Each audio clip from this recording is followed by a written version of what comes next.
الحمد للہ وحدہ والصلاة والسلام علی من لا نبی بعد اما بعد ان الصفا والمروة من شعائر اللہ راتیں بھی مدینے کی باتیں بھی مدینے کی راتیں بھی مدینے کی باتیں بھی مدینے کی جینے میں وہ جینا ہے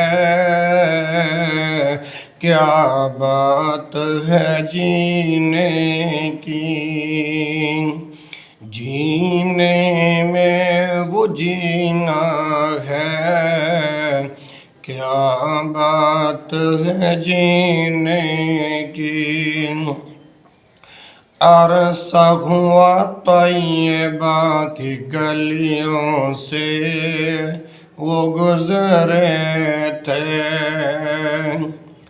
عرصہ ہوا طیبہ کی گلیوں سے وہ گزرے تھے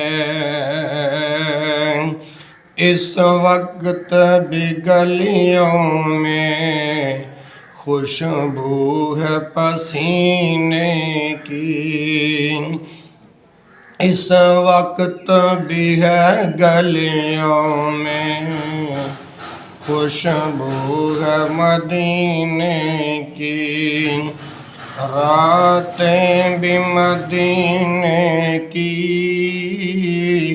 باتیں بھی مدینے کی راتیں بھی مدینے کی باتیں بھی مدینے کی جینے میں وہ جینا ہے کیا بات ہے جینے کی جینے میں وہ جینا ہے کیا بات ہے جینے کی راتیں بھی مدینے کی باتیں بھی مدینے کی راتیں بھی مدینے کی باتیں بھی مدینے کی عن جابر بن عبد اللہ رضی اللہ عنہما ان رسول اللہ صلی اللہ علیہ وسلم حج فخرجنا معه حتى أتينا ذا الخليفة فولدت أسماء بنت أميس فقال اغتسلي واستثفري بثوب وأحرمي واستفسري بثوب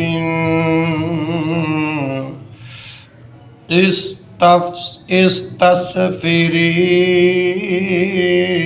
بثوب وأحرمي وصلى رسول الله صلى الله عليه وسلم في المسجد ثم ركب القصواء حتى إذا استوت به على البيداء وأخل بالتوحيد لبيك اللهم لبيك لبيك لا شريك لك لبيك إن الحمد والنعمة لك والملك لا شريك لك حتى إذا أتينا البيت استلم الركن فرمل ثلاثا ومشى أربعا ثم أتى مقام إبراهيم فصلى ثم رجع إلى الركن فاستمله ثم خرج من الباب إلى الصفا ثم دنا من الصفا قرأ إن الصفا والمروة من شعائر الله. وقال الله تعالى في مقام آخر أبدأ بما بدأ الله به فرق الصفا حتى رأى البيت فاستقبل القبلة فوحد الله وكبره وقال لا إله إلا الله وحده لا شريك له له الملك وله الحمد وهو على كل شيء قدير. لا إله إلا الله وحده أنجز وعده ونصر عبده وهزم الأحزاب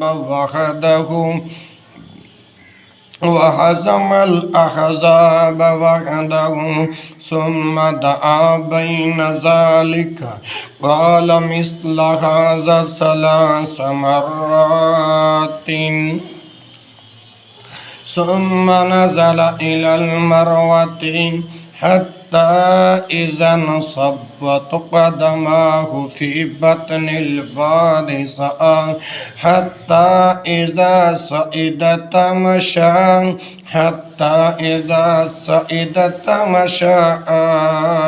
حتى أتى المروة ففعل على المروة كما فعل على الصفا.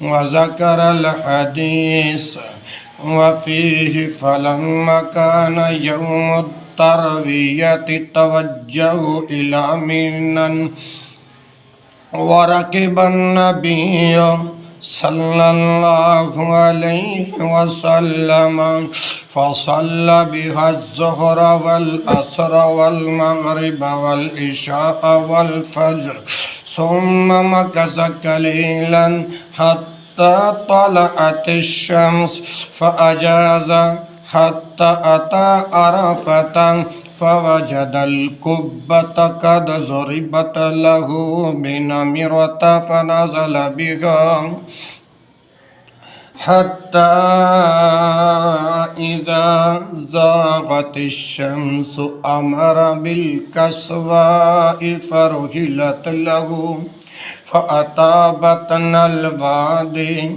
فخطب الناس ثم أذن ثم أقام فصلى الظهر ثم أقام فصلى العصر ولم يصل بينهما شيئا ثم ركب حتى أتى الموقف فجعل بطن ناقته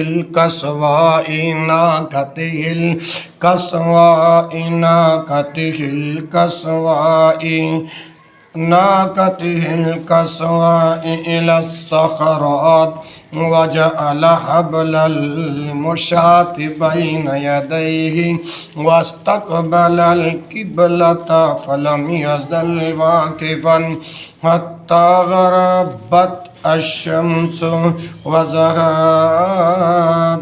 الصفرة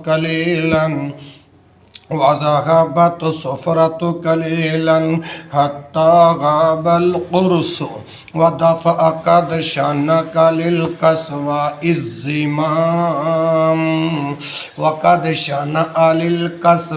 الزمام حتى إن رأسها ليصيب مورك رحله ويقول بيده اليمنى يا أيها الناس السكينة السكينة وكلما أتى هبلا من الجبال أرخلها قليلا حتى تسعد حتى أتى المزدلفة فصلى بها المغرب والعشاء بأذان واحدة وإقامتين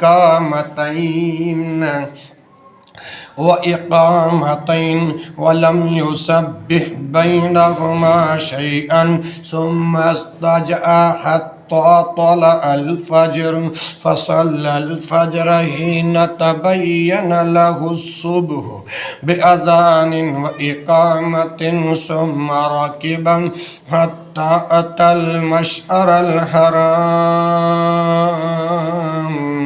فاستقبل القبلة فدعاه وكبره وحلله فلم يزل واقفا حتى أسفر جدا فدفع قبل أن تطلع الشمس حتى بطن محسر فحرك قليلا ثم سلك الطريق الوسطى التي تخرج على جمرة الكبرى حتى أتى الجمرة التي عند الشجرة فرماها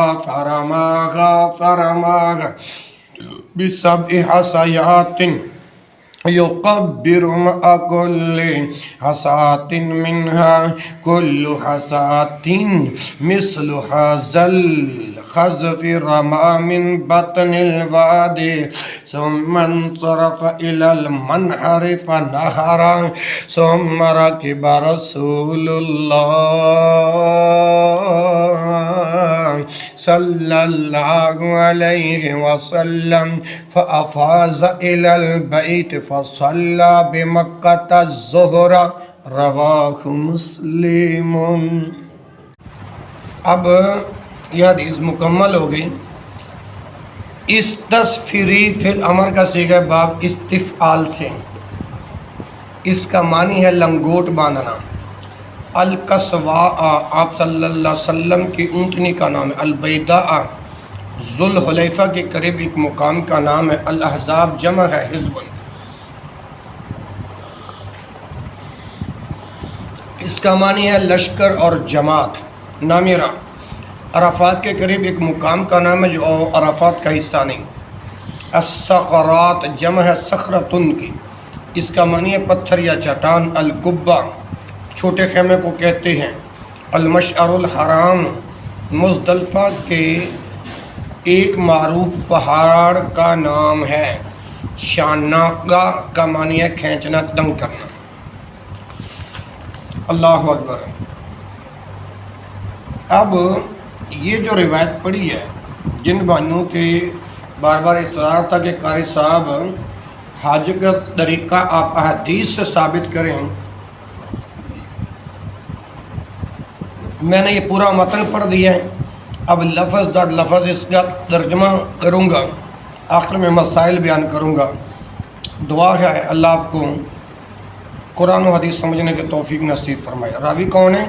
ان جابر بن عبداللہ رضی اللہ عنہما، جابر بن عبداللہ رضی اللہ عنہ سے روایت ہے کہ ان رسول اللہ صلی اللہ علیہ وسلم حج فخرجنا معہ، کہ رسول اللہ صلی اللہ علیہ وسلم نے ان رسول اللہ صلی اللہ علیہ وسلم حج، کہ رسول اللہ صلی اللہ علیہ وسلم نے حج کیا۔ فخرجنا معہ، تو ہم آپ صلی اللہ علیہ وسلم کے ساتھ نکلے۔ حتیٰ اتینا ذوالحلیفہ، حتیٰ کہ ہم ذوالحلیفہ آئے۔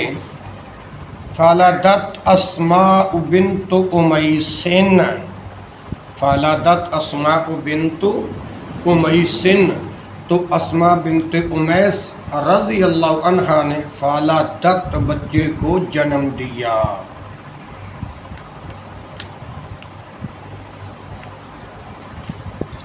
بچے کو جنم دیا۔ فقال، تو آپ صلی اللہ علیہ وسلم نے ارشاد فرمایا واغتسلی، غسل کر لوں۔ وَاسْتَسْفِرِي بِثَوْبٍ، وَاسْتَسْفِرِي بِثَوْبٍ، کسی کپڑے کے ساتھ لنگوٹ باندھ لو، وَأَحْرِمِي اور احرام باندھ لو، وَصَلَّى رسول اللہ صلی اللہ علیہ وسلم فی المسجد، رسول اللہ صلی اللہ علیہ وسلم نے مسجد میں نماز ادا فرمائی، رسول اللہ صلی اللہ علیہ وسلم فی المسجد، رسول اللہ صلی اللہ علیہ وسلم نے مسجد میں نماز ادا فرمائی،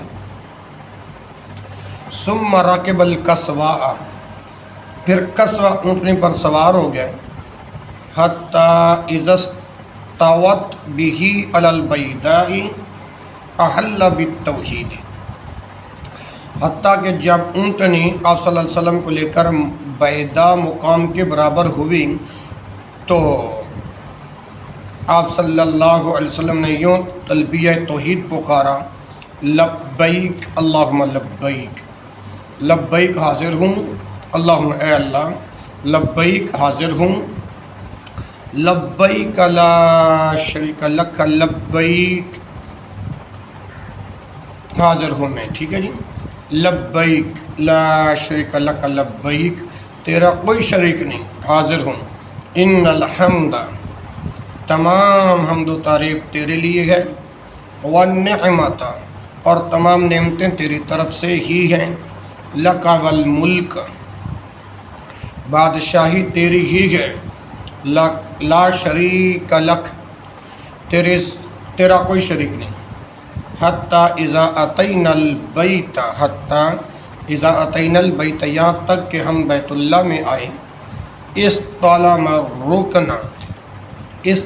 الرکن تو آپ صلی اللہ علیہ وسلم نے رکن کو بوسہ دیا، یعنی حجر اسود کو بوسہ دیا، آپ صلی اللہ علیہ وسلم نے رکن یعنی حجر اسود کو بوسہ دیا، فرمل ثلاثا پھر 3 مرتبہ رمل کیا یعنی دوڑ کر طواف کیا، ومشى 4 اور 4 مرتبہ معمول کے مطابق چلے، ثم اتا مقام ابراہیم پھر آپ صلی اللہ علیہ وسلم مقام ابراہیم کے پاس آئے، فصلی اور وہاں 2 رکعت نماز پڑھی، ثم رجع الى الرکن فاستلمہ، ثم رجع الى الرکن پھر رکن کی طرف لوٹے یعنی پھر رکن حجر اسود کی طرف لوٹے، فاستلمہ اور اسے بوسہ دیا، ثم خرج من الباب الى الصفا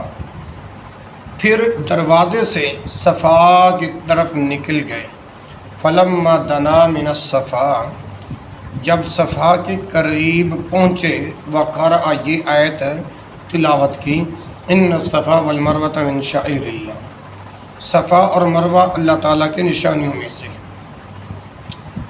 اور کہا ابدأ میں بھی وہیں سے شروع کرتا ہوں، بما بدأ اللہ بھی جہاں سے اللہ تعالیٰ نے شروع کیا، فرق الصفا پھر آپ صلی اللہ علیہ وسلم صفا پر چڑھ گئے، حتی رأى البیت حتیٰ کہ بیت اللہ کو دیکھا، فاستقبل القبلۃ فاستقبل القبلۃ قبلہ رخ ہوئے، فوحد اللہ وکبرہ اور اللہ تعالیٰ کی توحید و کبریائی بیان کی، وقال اور کہا لا الہ الا اللہ وحدہ لا شریک لہ، اللہ تعالیٰ کے علاوہ کوئی عبادت کے لائق نہیں، وحدہ وہ اکیلا ہے، لا شریک لہ اس کا کوئی شریک نہیں، لہ الملک اسی کے لیے بادشاہت ہے، وَلَهُ الحمد اور تعریف ہے، وَهُوَ عَلَىٰ كُلِّ شَيْءٍ قدیر اور وہی ہر چیز پر قادر ہے، لا الہ الا اللہ وحدہ انجز وعدہ، لا الہ الا اللہ وحدہ اللہ کے علاوہ کوئی معبود پر حق نہیں، انجز وعدہ اس نے اپنا وعدہ پورا کیا، ونصر عبدہ اپنے بندے کی مدد کی، وہزم الاحزاب وحدہ اور اکیلے تمام لشکروں کو شکست سے دوچار کیا، ثم دعا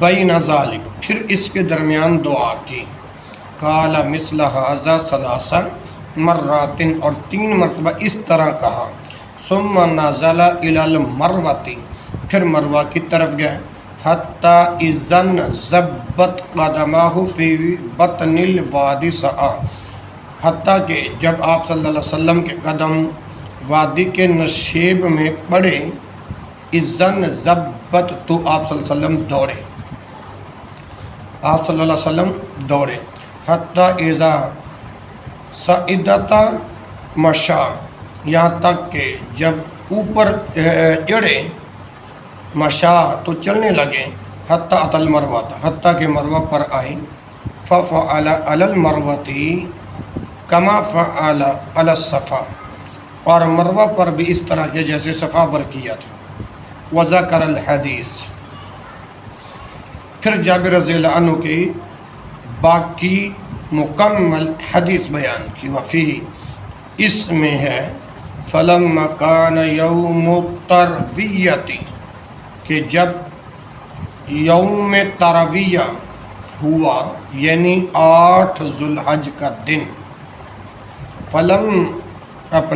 فلما کان یوم الترویۃ، جب یوم ترویہ ہوا یعنی 8 ذو الحجہ کا دن، توجہوا الی منن، تو لوگ منا کی طرف گئے،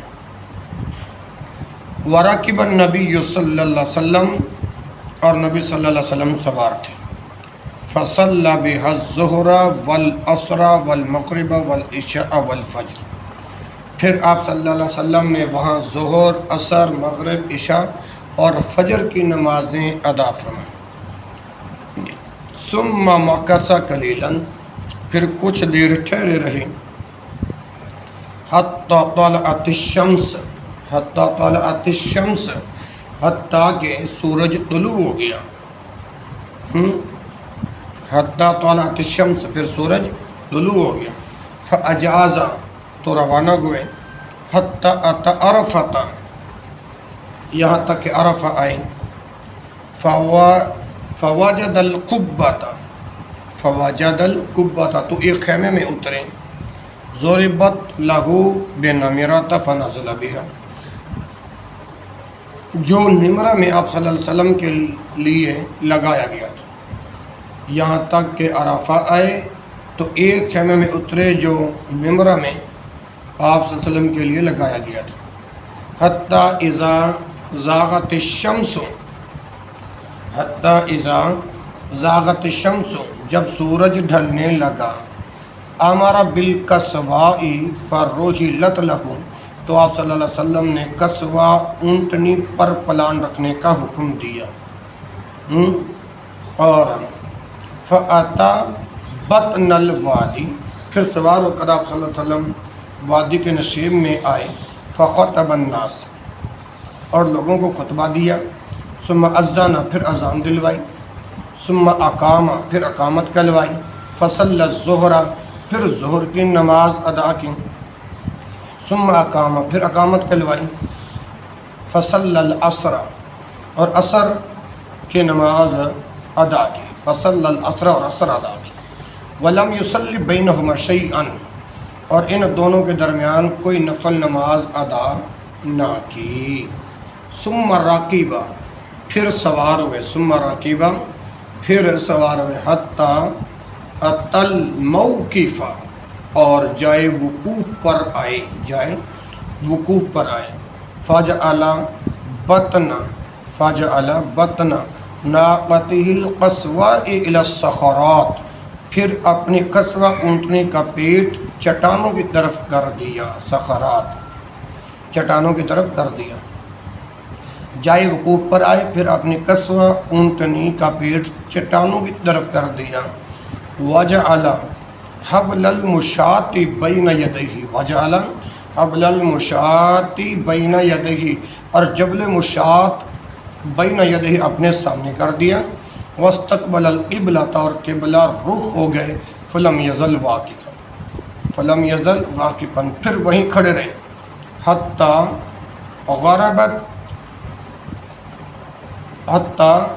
غربت الشمس، حتیٰ کہ سورج غروب ہونے لگا، وَذَهَبَتْ صُفْرَةُ قَلِيلًا، وَذَهَبَتْ صُفْرَةُ قَلِيلًا، اور تھوڑی سی زردی بھی ختم ہو گئی. حتی غاب القرص، حتیٰ یہاں تک کہ غاب القرص کہ سورج مکمل غروب ہو گیا. ودفع، تو آپ صلی اللہ علیہ وسلم واپس ہوئے. وقد شنق للقصوى الزمام، آپ صلی اللہ علیہ وسلم نے قصوہ اونٹنی کی مہار اس قدر کھینچ رکھی تھی، شانہ کا کھینچ رکھے تھے. للقصوى، قصوہ اونٹنی کی، زمام یعنی مہار. وقد شنق للقصوى الزمام، آپ صلی اللہ علیہ وسلم نے قصوہ اونٹنی کی مہار اس قدر کھینچ رکھی تھی. حتی ان رأسها لا یصیب مورک رحلہ، کہ اس کا سر پجاوے کے اگلے حصے سے لگ گیا تھا. وَيَقُولُ بِيَدِهِ الْيُمْنَى، اور اپنے دائیں ہاتھ سے اشارہ کرتے ہوئے لوگوں کو کہہ رہے تھے، یا ایھا الناس، اے لوگوں، السکینۃ، السکینۃ، آہستہ چلو، آہستہ چلو. وَكُلَّمَا أَتَىٰ حَبْلًا مِنَ الْجِبَالِ أَرْخَىٰ لَهَا قَلِيلًا حَتَّىٰ تَصْعَدَ، جب بھی وَكُلَّمَا أَتَىٰ حَبْلًا مِنَ الْحِبَالِ، اور جب بھی آپ صلی اللہ علیہ وسلم ریت کے ٹیلے پر آتے، أَرْخَىٰ لَهَا قَلِيلًا حَتَّىٰ تَصْعَدَ، تو مہار ڈھیلی کر دیتے، حتیٰ تصعد، حتیٰ کہ اونٹنی چڑھ جاتی. حتیٰ اتل مزدلفۃ، حتیٰ اتل مزدلفۃ، یہاں تک کہ آپ صلی اللہ علیہ وسلم مزدلفہ آئے. فصلی بها المغرب والعشاء، اور وہاں مغرب اور عشاء کی نمازیں بِأَذَانٍ وَاحِدٍ، ایک اذان، و اقامتین، اور دو اقامتوں کے ساتھ ادا کی. یہاں تک کہ آپ صلی اللہ علیہ وسلم مزدلفہ آئے، وہاں مغرب اور عشاء ادا کی، ایک اذان دو اقامتوں کے ساتھ ادا کی. وَلَمْ يُسَبِّحْ بَيْنَهُمَا شَيْئًا، اور ان کے درمیان کوئی نفل نماز نہ پڑھی. ثُمَّ اضْطَجَعَ، پھر آپ صلی اللہ علیہ وسلم لیٹ گئے. حَتَّىٰ طَلَعَ الْفَجْرُ، حتیٰ کہ فجر طلوع ہو گئی. فَصَلَّى الْفَجْرُ حِينَ تَبَيَّنَ لَهُ الصُّبْحُ،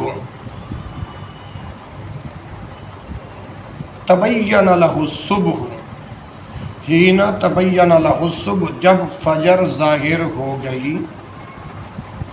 فصل الفجر حین تبین لہ الصبح بأذان و اقامت، تو آپ صلی اللہ علیہ وسلم نے اذان اور اقامت کے ساتھ فصل الفجر، نماز فجر ادا کی. ثم راکبہ، پھر سوار ہو کر، حتی اتی المشعر الحرام، پھر سوار ہو کر مشعر حرام کے پاس آئے. فاستقبل القبلہ، وہاں قبلہ رخ ہو کر فدعاہ وکبرہ وحللہ، پھر قبلہ رخ ہو کر اللہ تعالیٰ سے دعا اور تکبیر و تحلیل میں مصروف ہو گئی. فلم یزل واقفا، پھر وہیں ٹھہرے رہے. حتی اسفر جدا، حتیٰ کہ خوب اچھی طرح صبح کی روشنی، حتیٰ کہ صبح کی روشنی اور سفیدی نمودار ہو گئی. فدافع قبل ان تطلع الشمس، جب خوب اچھی طرح صبح کی روشنی اور سفیدی نمودار ہو گئی نا. فدافع قبل ان تطلع الشمس، پھر طلوع آفتاب سے پہلے ہی واپس ہوئے. حتی اتا بطنا، حتی اتا بطنا محصرن، جب آپ صلی اللہ علیہ وسلم وادی محصر کے نشیب میں پہنچے، وادی محصر کے نشیب میں پہنچے. فحرک قلیلا، تو اونٹنی کو ذرا تیز چلایا. ثم سلکت طریق الوسطی، اور آپ صلی اللہ علیہ وسلم نے درمیانی راہ اختیار کی. التی تخرج علی الجمرۃ الکبریٰ، جو جمرہ عقبہ پر جا کر نکلتی ہے. اچھا، حتی اتل جمرات، جب آپ صلی اللہ علیہ وسلم جمرہ کے پاس آئے، التی عند الشجرۃ، جو درخت کے پاس ہے، یعنی جمرہ عقبہ، جمرہ عقبہ، فرماہ بسبع حصیات، فرماہ بسبع حصیات، اور اسے 7 کنکریاں ماری۔ کتنی کنکریاں ماری؟ 7۔ یکبر مع کل حصات منہا، آپ صلی اللہ علیہ وسلم ہر کنکری کے ساتھ یکبر، تکبیر کہتے تھے۔ کیا کہتے تھے؟ تکبیر کہتے تھے۔ کل حصات مثل حصل خذف، یعنی کنکریاں حجم میں اتنی تھیں جتنی چٹکی سے ماری جا سکتی تھی۔ کنکریاں حجم میں اتنی تھیں جتنی چٹکی سے ماری جا سکتی تھیں۔ رما من بطن الوادی، رما من بطن الوادی، پھر آپ صلی اللہ علیہ وسلم نے وادی کے نشیب سے یہ کنکریاں ماری۔ ثم انصرف الی المنحر فنحر، ثم انصرف الی المنحر فنحر، یعنی پھر آپ صلی اللہ علیہ وسلم قربان گاہ کی جانب گئے، فنحر، اور قربانی کی۔ کیا کی بھائی؟ قربانی کی۔ ثم رکب، پھر سوار ہوئے۔ کون؟ رسول اللہ صلی اللہ علیہ وسلم، اللہ کے رسول صلی اللہ علیہ وآلہ وسلم۔ پھر کیا کیا؟ فافاض الی البیت، اور بیت اللہ کا طواف کیا، یعنی طواف افاضہ کیا۔ فصلی بمکۃ الظہر، اور مکہ میں نماز ظہر ادا فرمائی۔ رواہ مسلمون، اسے مسلم نے روایت کیا ہے۔ اللہ اکبر اللہ۔ تو میرے محترم بھائیوں، اس حدیث میں بہت سے فوائد اور حج کے مسائل بیان ہوئے ہیں۔ وہ طریقہ حج جو اس حدیث اور دیگر صحیح احادیث کو ملانے سے سامنے آتا ہے، اس کا مختصر بیان یہ ہے کہ میقات سے احرام باندھ کر تلبیہ کہتے ہوئے مسجد حرام میں داخل ہوئے، پھر حجر اسود کا بوسہ لے کر طواف شروع کر دیا۔ اسے بھلا کیا کہتے ہیں؟ طواف قدوم کہتے ہیں۔ حجر اسود کا بوسہ لے کر طواف شروع کر دیا، اسے طواف قدوم کہتے ہیں۔ طواف کے پہلے 3 چکر ہلکے ہلکے دوڑ کے ساتھ، جبکہ باقی 4 چکر معمول کے مطابق چل کر مکمل کیے جائیں۔ طواف کے بعد مقام ابراہیم پر آ کر یہ آیت تلاوت کی جائے۔ کون سی؟ وَاتَّخِذُوا مِن مَقَامِ إِبْرَاهِيمَ فَصَلَّى، پھر وہاں 2 رکعت نماز ادا کی جائے، پھر صفا و مروہ کے 7 چکروں میں سعی کی جائے، جیسا کہ ابھی حدیث میں بیان ہوا ہے، اور اسی طرح دعائیں کی جائیں۔ میرے بھائیوں، یہ حج کا طریقہ جو پوچھا تھا میں وہ عرض کر رہا ہوں، غور سے سماعت فرما، ہو سکتا اگلے سال میں نہ زندہ رہوں، علم تو اللہ کے پاس ہے۔ اچھا، سعی کے بعد مرد بال منڈوا کر یا کتروا کر احرام کھول دیں، اور عورتیں صرف آخر سے کچھ بال کتروا کر احرام کھول دیں، بشرطیہ کہ حج تمتع کی نیت ہو، کیونکہ اگر حج قران کی نیت ہوگی تو پھر مناسک حج کی ادائیگی تک احرام کھولنا درست نہیں۔ اچھا، اب یاد رکھو کہ عمرہ مکمل ہو چکا ہے۔ پھر حج کا ارادہ رکھنے والے حضرات 8 ذوالحجہ کو فجر کے بعد تلبیہ پکارتے ہوئے مینا کی جانب روانہ ہوں، اور ظہر سے پہلے مینا پہنچیں، پھر ظہر، عصر، مغرب، عشاء اور فجر کی نمازیں وہیں ادا کریں۔ 9 ذوالحجہ کے روز تمام حجاج طلوع آفتاب کے بعد تلبیہ و تکبیر کی صدائیں بلند کرتے ہوئے عرفات روانہ ہوں، وہاں خطبہ حج سن کر ظہر و عصر کی نمازیں جمع و قصر کر کے ادا کریں، پھر عرفات میں وقوف کریں۔ نبی کریم صلی اللہ علیہ وسلم نے جبل رحمت کے قریب وقوف کیا تھا، لیکن وقوف کے لیے کوئی جگہ متعین نہیں، کیونکہ آپ صلی اللہ علیہ وسلم نے فرمایا تھا کہ میں نے یہاں وقوف کیا جب کہ سارا عرفہ ہی جائے وقوف ہے۔ دوران وقوف قبلہ رخ ہو کر ہاتھ اٹھانا اور دعا و مناجات میں مصروف رہنا مسنون ہے۔ البتہ اس دن کی سب سے بہترین دعا یہ ہے کہ لا الہ الا اللہ وحدہ لا شریک لہ لہ الملک و لہ الحمد وہو علی کل شیء قدیر۔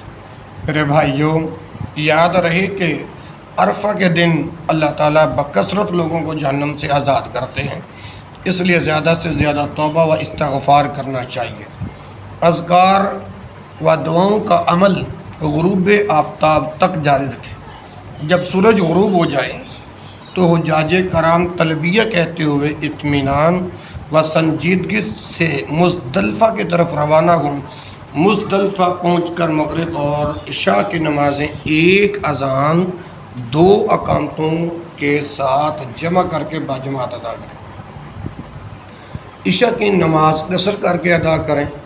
ان دونوں نمازوں کے درمیان یا بعد میں کوئی سنتیں یا نوافل پڑھنا ثابت ہے نہیں۔ نیز آپ صلی اللہ علیہ وسلم نے اس رات تہجد بھی نہیں پڑھی بلکہ صبح تک سوئے ہی رہے۔ پھر آپ صلی اللہ علیہ وسلم نے نماز فجر معمول سے کچھ جلدی ادا فرمائی۔ واضح ہے کہ جو شخص مزدلفہ میں فجر کی نماز پا لے اس نے وقوف مزدلفہ پا لی ہے۔ نماز فجر کے بعد اگر ممکن ہو تو مشعر حرام جو مزدلفہ میں ایک پہاڑی کا نام ہے کے قریب وقوف کریں۔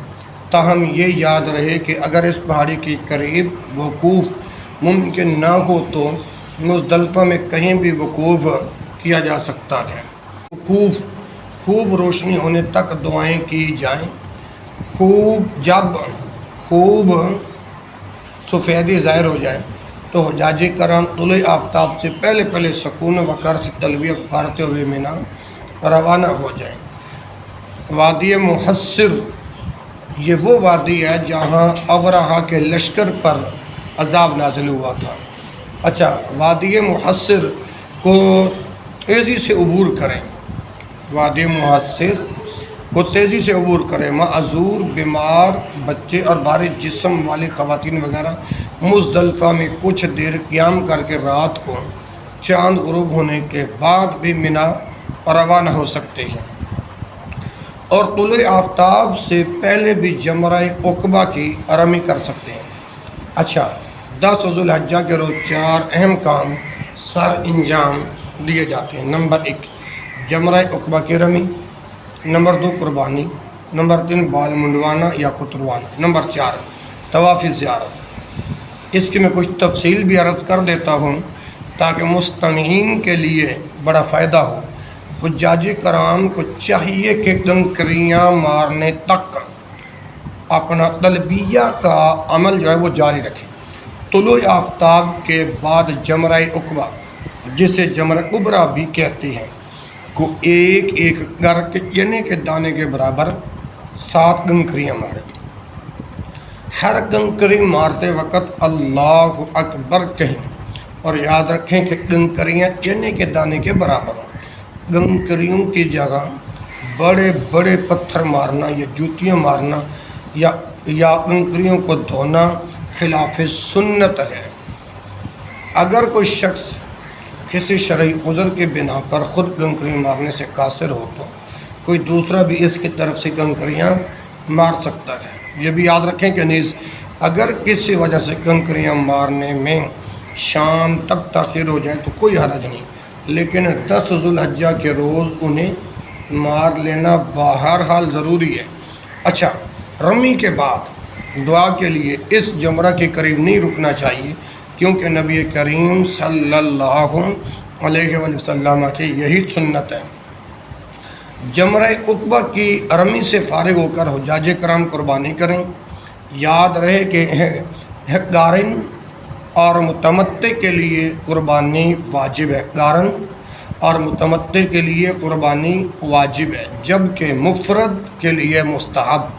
اب آپ کہیں گے کہ قارن کیا ہے؟ وہ میں پچھلے ایک سوال کے جواب کے اندر عرض کر چکا ہوں، تاہم ابھی بھی نہ یاد رہے تو گفتگو کے آخر میں آپ سوال کر سکتے ہیں۔ اچھا، قارن اور متمتع کے لیے قربانی واجب ہے، جبکہ مفرد کے لیے مستحب۔ اگر حج قران یا حج تمتع کرنے والا قربانی کی طاقت نہ رکھتا ہو تو وہ 10 روزے رکھے 3 ایام حج کے دوران اور 7 واپس گھر آ کر۔ حج کی قربانی کے لیے بھی وہی شرائط ملحوظ رکھنی چاہیے جو عید الاضحیٰ کی قربانی کے لیے ملحوظ رکھی جاتی ہے۔ منی یا مکہ میں حدود حرم کے اندر کہیں بھی قربانی کی جا سکتی ہے، بطور قربانی 1 سے زیادہ جانور بھی ذبح کیے جا سکتے ہیں۔